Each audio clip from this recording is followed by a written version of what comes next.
आज हम लोग कौन सा टॉपिक पढ़ रहे हैं बच्चों? इवेन नंबर, सम संख्या। सम संख्या किसे कहते हैं बच्चों? ऐसी संख्या जो दो से विभाजित हो जाती हैं उसे क्या कहते हैं? सम संख्या कहते हैं। सम संख्या धनात्मक और ऋणात्मक दोनों हो सकती है बच्चों, ठीक है, ध्यान दीजिएगा। ऐसा नहीं है कि सिर्फ पॉजिटिव नंबर ही जो दो से डिवाइड होगा वही आपका इवेन नंबर होगा। जैसे 2, 4, 6, 8, 10, 12 कहाँ तक? इनफाइनाइट तक, अनंत तक क्या होगा? Positive even number. -2, -4, -6, -8, इस तरह से अगर माइनस इनफाइनाइट तक हम जाएं तो यह निगेटिव इवेन नंबर होगा। अच्छा, आपसे बच्चों कोई पूछे कि सबसे छोटी इवेन नंबर का क्या होगी? या एग्जिस्ट नहीं करती है या डिफाइन नहीं है बेटा, ठीक है, पता नहीं है अभी सबसे छोटी क्या है।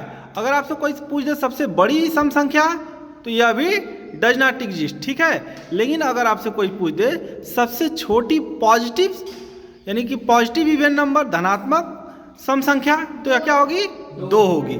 और आपसे कोई पूछे सबसे बड़ी ऋणात्मक सम संख्या तो -2 होगी बेटा, ठीक है।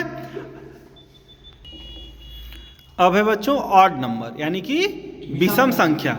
ऐसी संख्या जो 2 से डिवाइड नहीं होगी उसे क्या कहेंगे? विषम संख्या कहेंगे, ठीक है। The number which is not divisible by 2, ठीक है। इसमें होगा आपका 1, 3, 5, 7, 9, 11 कहाँ तक? इनफाइनाइट तक। यह भी जो है बेटा पॉजिटिव और निगेटिव दोनों हो सकता है। जैसे कि -1, -3, -5, -7, -9, -11 कहाँ तक? माइनस इनफाइनाइट तक।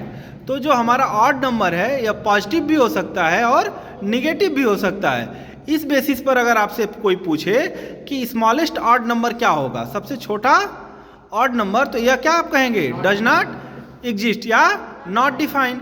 या आपसे कोई यह भी पूछ सकता है कि लार्जेस्ट ऑड नंबर क्या होगा, तो यह भी डज नॉट एग्जिस्ट यानी कि नॉट डिफाइन होगा। अब अगर आपसे कोई इस तरह पूछे कि सबसे छोटी धनात्मक विषम संख्या, तब क्या होगी? 1। और कोई आपसे पूछे सबसे बड़ी ऋणात्मक विषम संख्या, तब क्या होगी? -1। ठीक है बच्चों, आज के लिए इतना ही। Thank you.